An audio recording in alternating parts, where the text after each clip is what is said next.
ಎಲ್ಲ ನನ್ನ ಆತ್ಮೀಯ ಕನಕ ತಾಲೂಕಿನ ಪ್ರೀತಿಯ ಪ್ರಮುಖ ಮುಖಂಡರೇ, ಪಕ್ಷದ ಎಲ್ಲ ನಿಷ್ಠಾವಂತ ಕಾರ್ಯಕರ್ತ ಬಂಧುಗಳೇ,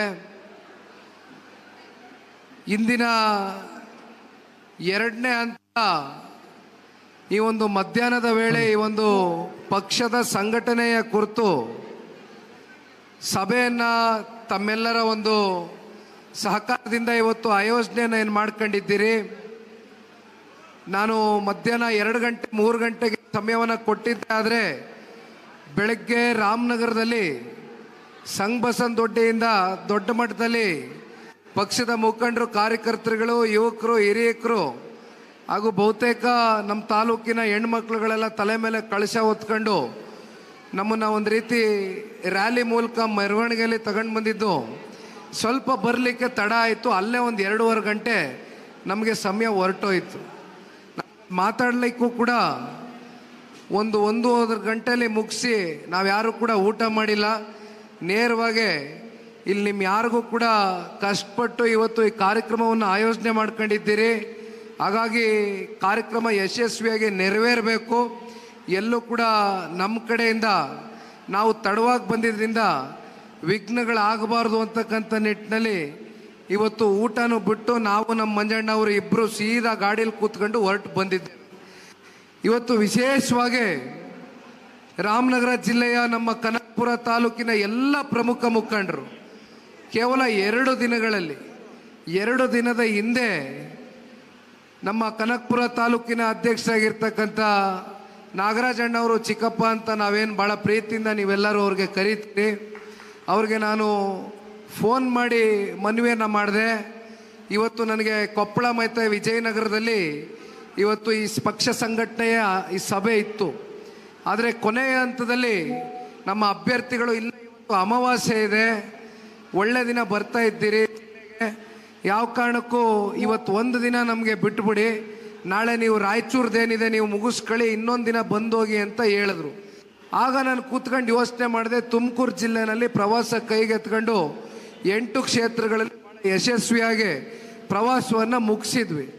ತದನಂತರ ನಮ್ಮ ಮಾತೃ ಜಿಲ್ಲೆ, ನಮ್ಮ ತಾಯಿ ಜಿಲ್ಲೆ ಆಗಿರ್ತಕ್ಕಂಥ ರಾಮನಗರ ಜಿಲ್ಲೆಯಿಂದನೇ ಯಾಕೆ 1-2 ದಿನಗಳ ಕಾಲ ಪ್ರವಾಸ ಕೈಗೆತ್ಕೊಳ್ಬಾರ್ದು ಅಂತಕ್ಕಂಥದ್ದನ್ನ ನನ್ನ ಮನಸ್ಸಿಗೆ ಬಂದಂಥ ಸಂದರ್ಭದಲ್ಲಿ ವಿಚಾರ ನಿಮಗೆ ಮುಟ್ಟಿಸಿದೆ. ಆದರೆ ಇವತ್ತು ಮಧ್ಯಾಹ್ನ 3 ಗಂಟೆಗೆ ಬರಬೇಕಾಗಿರ್ತಕ್ಕಂಥ ನಾವು ಸ್ವಲ್ಪ ತಡ ಆದರೂ ಕೂಡ ನಮಗೆ ಭಾಳ ವಿಜೃಂಭಣೆಯಿಂದ, ಉತ್ಸಾಹಕತೆಯಿಂದ ಇವತ್ತು ಮೆರವಣಿಗೆ ಮೂಲಕ ಇವತ್ತು ಹತ್ತತ್ರ 1-2 ಕಿಲೋಮೀಟ್ರ್ ನಮಗೆ ಸ್ವಾಗತವನ್ನು ಕೋರಿದ್ದೀರಿ. ಪ್ರೀತಿ ವಿಶ್ವಾಸ ತುಂಬ ಹೃದಯದಿಂದ ತೋರಿಸಿದ್ದೀರಿ. ಅದಕ್ಕೆ ಸದಾಕಾಲ ದೇವೇಗೌಡರ ಕುಟುಂಬ ನಿಮಗೆ ಚಿರುಣೆಯಾಗಿರುತ್ತೆ ಅಂತಕ್ಕಂಥದ್ದನ್ನು ದೇವೇಗೌಡರು, ಕುಮಾರಣ್ಣವ್ರ ಪರವಾಗಿ ಈ ಸಂದರ್ಭದಲ್ಲಿ ಪಕ್ಷದ ನಿಷ್ಠಾವಂತ ಕಾರ್ಯಕರ್ತನಾಗಿ ನಿಮಗೆ ತಿಳಿಸ್ಲಿಕ್ಕೆ ಬಯಸ್ತೇನೆ. ಇಲ್ಲಿ ಭಾಳ ಜನ ಎಲ್ಲರೂ ಇರ್ತಕ್ಕಂಥವ್ರು ಪ್ರಮುಖರೇ.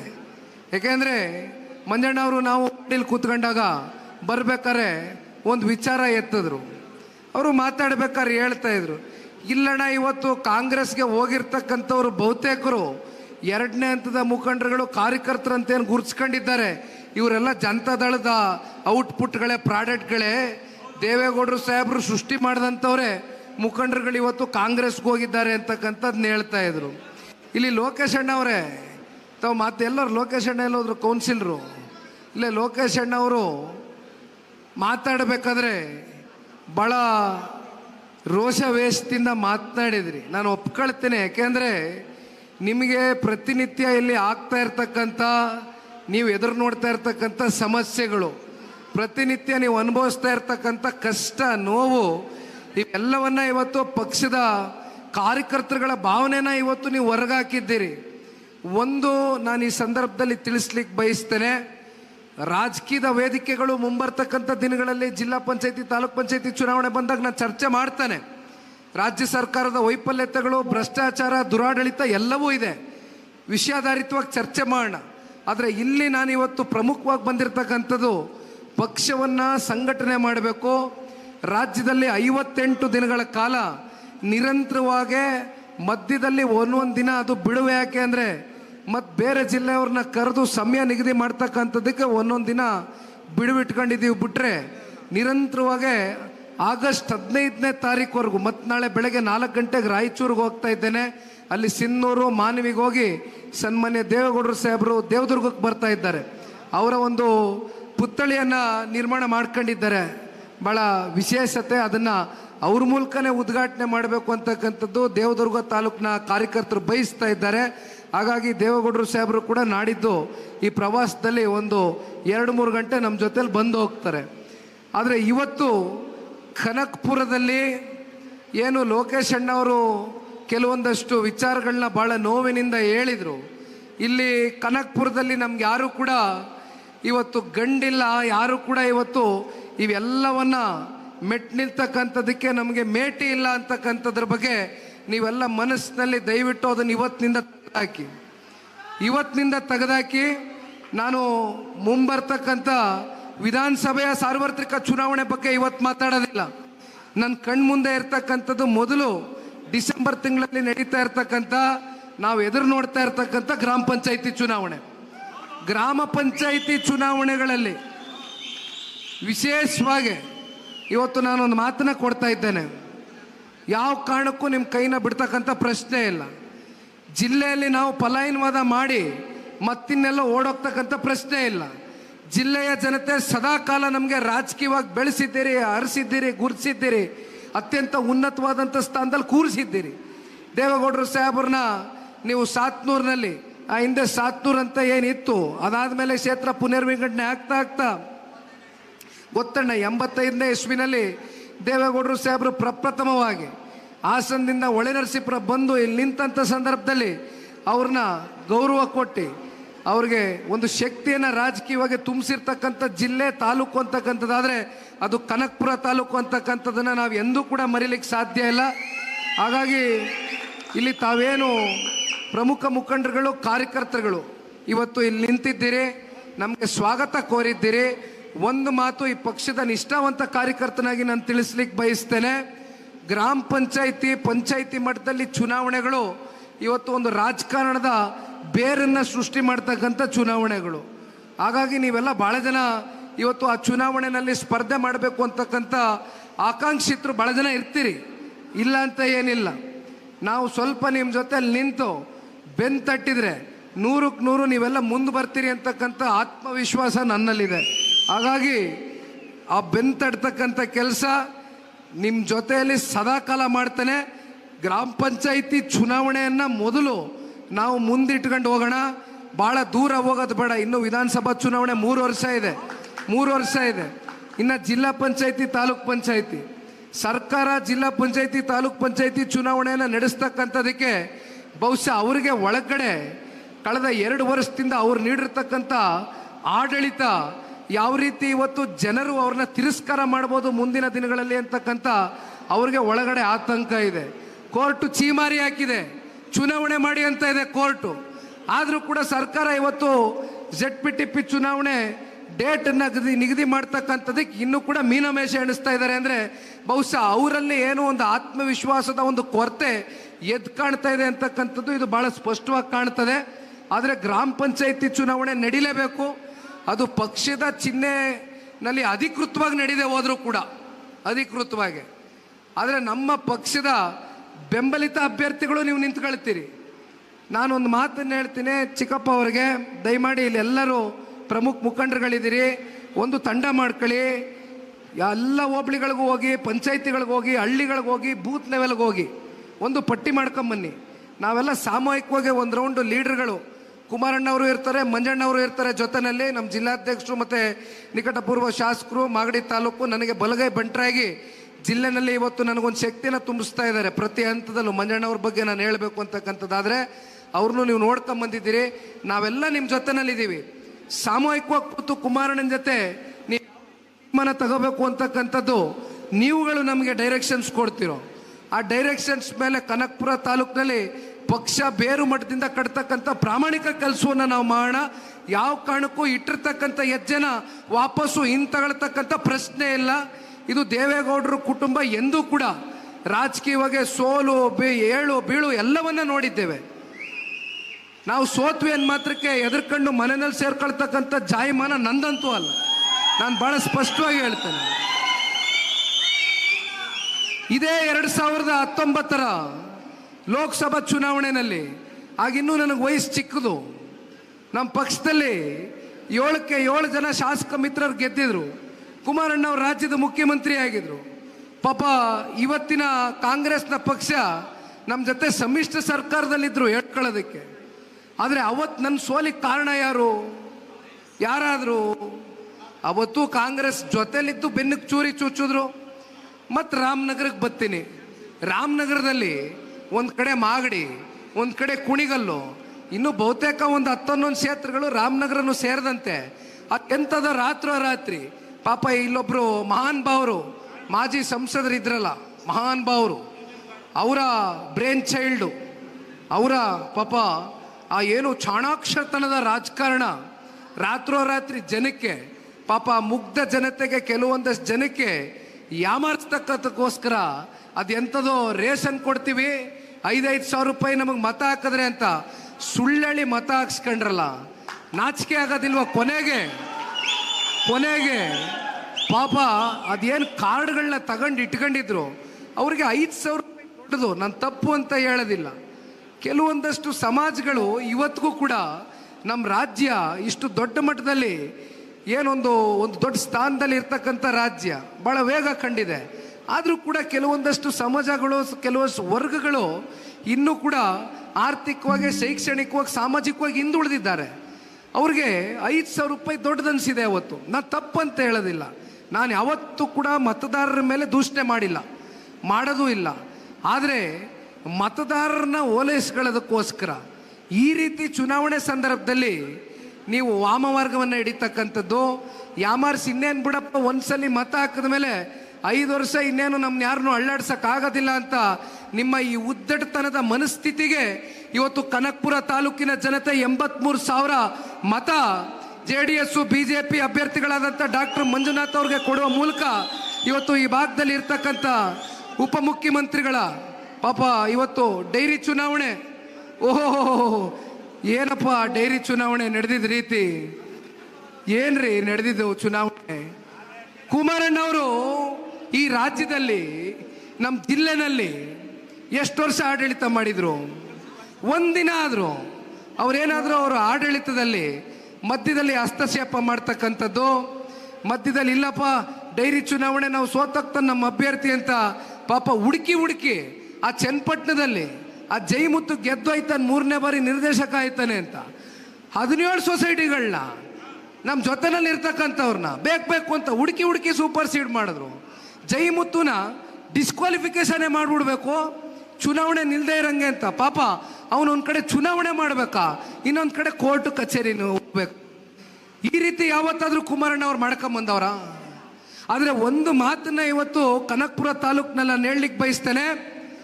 ಸಾಕಷ್ಟು ಸರ್ಕಾರಗಳು, ಅದರಲ್ಲೂ ಜನತಾದಳ ಪಕ್ಷ ಹಿಂದೆ ಆಡಳಿತಕ್ಕೆ ಬಂದಂಥ ಸಂದರ್ಭದಲ್ಲಿ ಕೇವಲ ಜನಪರವಾದಂಥ ಕಾರ್ಯಕ್ರಮಗಳು, ಆಡಳಿತವನ್ನು ಕೊಟ್ಟಿರ್ತಕ್ಕಂಥ ನಮ್ಮ ಪಕ್ಷ, ಅದೇ ಇವತ್ತು ಕಾಂಗ್ರೆಸ್ ಆಡಳಿತಕ್ಕೆ ಬಂದಾಗಿಂದ ಕಳೆದ 2 ವರ್ಷದಿಂದ ಕೆಲವೊಂದಷ್ಟು ಸ್ವತಂತ್ರವಾಗಿ ಕೆಲಸ ಮಾಡಬೇಕಾಗಿರ್ತಕ್ಕಂಥ ಸಂಸ್ಥೆಗಳನ್ನ ಇವತ್ತು ಯಾವ್ಯಾವ ರೀತಿ ದುರುಪಯೋಗ ಮಾಡ್ಕೊಂಡಿದ್ದೀರಿ? ನಿಮ್ಮ ರಾಜಕಾರಣದ ನಿಮ್ಮ ತೆವಲಿಗೋಸ್ಕರ ಯಾರ್ಯಾರ ಮೇಲೋ ಕೇಸ್ಗಳನ್ನ ಹಾಕ್ಸೋದು, ಅಲ್ಸಲ್ಲದ ಆಪಾದನೆಗಳು ಹೊರಿಸೋದು, ಅವ್ರ ಮೇಲೆ ತನಿಖೆಗಳಿಗೆ ಆದೇಶ ಮಾಡ್ತಕ್ಕಂಥದ್ದು. ಇವತ್ತೇನು ಕಾಂಗ್ರೆಸ್ನವರು ಪಾಪ ಇದೇನು ಅಧಿಕಾರ ಶಾಶ್ವತ ಅಂತ ಅನ್ಕೊಂಡಿದ್ದಾರೆ. ಪಾಪ ಈ ರಾಜ್ಯದ ಉಪಮುಖ್ಯಮಂತ್ರಿಗಳು ಮಹಾನ್ ಭಾವರು ಕನಕಪುರ ತಾಲೂಕಿನ ಶಾಸಕರಿಗೊಂದು ಮಾತು ಹೇಳ್ತೇನೆ. ಇದು ಪ್ರಜಾಪ್ರಭುತ್ವದಲ್ಲಿ ಜನಗಳು ಒಂದು ಸಲ ತೀರ್ಮಾನವನ್ನು ತಗೊಳ್ತಕ್ಕಂಥ ಶಕ್ತಿ ಏನಾದರೂ ಅವ್ರ ತಲೆನಲ್ಲಿ ಒಂದ್ಸಲಿ ತಿರಸ್ಕಾರ ಮಾಡಬೇಕು ಅಂತಕ್ಕಂಥದ್ದು ಏನಾದರೂ ನಿರ್ಧಾರ ಮಾಡಿದಂಥ ಸಂದರ್ಭದಲ್ಲಿ ನಾವೆಲ್ಲರೂ ತಲೆ ಬಾಗಬೇಕಾಗ್ತದೆ.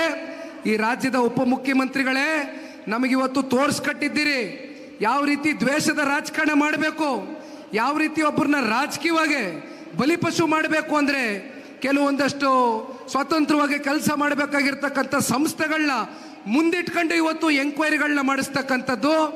ಪಾಪ ಅಲ್ಲಿ ಅಂಥವ್ರು ನಮ್ಮ ಹೇಳಬಾರ್ದು, ಅವ್ರ ಹೆಸರುಗಳು ಹೇಳಬಾರ್ದು. ಮಂತ್ರಿಗಳ ಪರಿಸ್ಥಿತಿ ಹೆಂಗಾಗಿದೆ ಅಂದರೆ ಏನು ಮಂಜಣ್ಣ, ಮಂತ್ರಿಗಳ ಪರಿಸ್ಥಿತಿ ಹನಿ ಟ್ರ್ಯಾಪು, ಮನಿ ಟ್ರ್ಯಾಪು, ಟ್ಯಾಕ್ಸ್ ಟ್ರ್ಯಾಪು, ಜನಗಳಿಗೆ ಎಲ್ಲ ಟ್ರ್ಯಾಪ್ ಮಾಡಿ ಇಟ್ಕೊಂಡಿದ್ದಾರೆ. ಕೊನೆಗೆ ಪಾಪ ಯಾರು ಮಾತಾಡಿದರೆ ಸಾಕು ಹನಿ ಟ್ರ್ಯಾಪ್ ಅಂತೆ.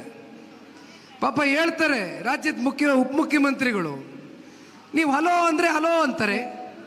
ಆ ಹಲೋ ಅಂತ ಹೇಳಿಸ್ದವ್ರು ಯಾರು? ಯಾರಣ್ಣ ಅದ್ರ ಹಿಂದೆ ಹಲೋ ಅನ್ಸಿದವ್ರು? ಅವ್ರಿಗೆ ಇದಕ್ಕೆಲ್ಲ ಉತ್ತರ ಸಿಕ್ಕಬೇಕಲ್ವಾ? ಈ ರೀತಿ ಇವತ್ತು ಯಾವ ಮಾರ್ಗವನ್ನು ಬೇಕಾದರೂ ನೀವು ಅನುಸರಿಸ್ತಕ್ಕಂಥದ್ದು, ಅಧಿಕಾರದ ಒಂದು ದಾಹಕ್ಕೆ ಇವತ್ತು ಮತ್ತೊಬ್ಬರು ತೇಜಾವಧೆ ಮಾಡ್ತಕ್ಕಂಥದ್ದು ವೈಯಕ್ತಿಕವಾಗಿ, ಇದೆಲ್ಲವೂ ಕೂಡ ನಿಜಕ್ಕೂ ಈ ರಾಜ್ಯದ ಜನತೆ ಏನಿವತ್ತು ನಿಮಗೆ 138 ಜನ ಶಾಸಕರನ್ನ ಗೆಲ್ಲಿಸಿ ಸಾಕಾರ ಕೊಟ್ಟಿದ್ರು, ನೀವು ಯಾವ ರೀತಿ ಕೆಲಸ ಮಾಡಬೇಕಾಗಿತ್ತು? ನಿಮ್ದೇನು ಸಮ್ಮಿಶ್ರ ಸರ್ಕಾರವಾ?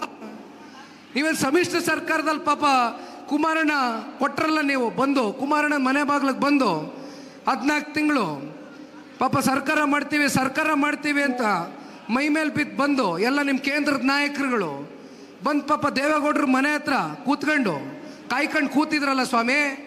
ಆ 14 ತಿಂಗಳು ಕುಮಾರಣ್ಣ ಅವರು 25,000 ಕೊಟ್ಟಿದ್ರು, ರೈತರ ಸಾಲ ಮನ್ನಾ ಮಾಡಿರ್ತಕ್ಕಂಥದ್ದು.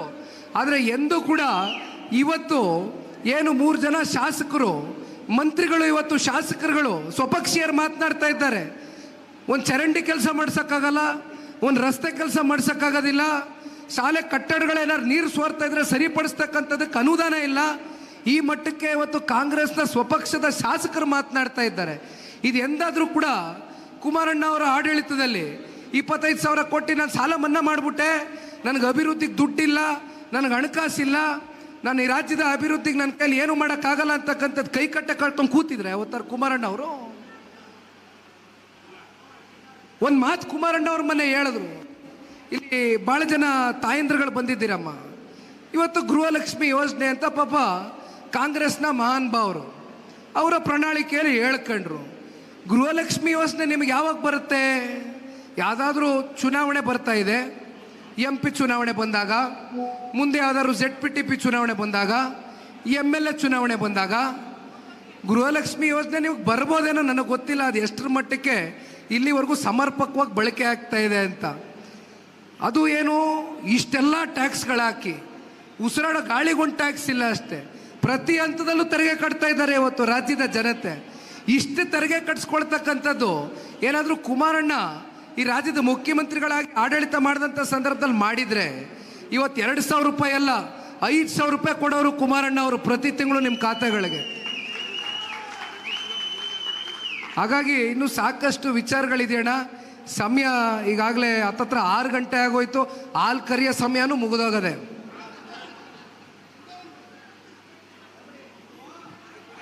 ಹೇಳೋಣ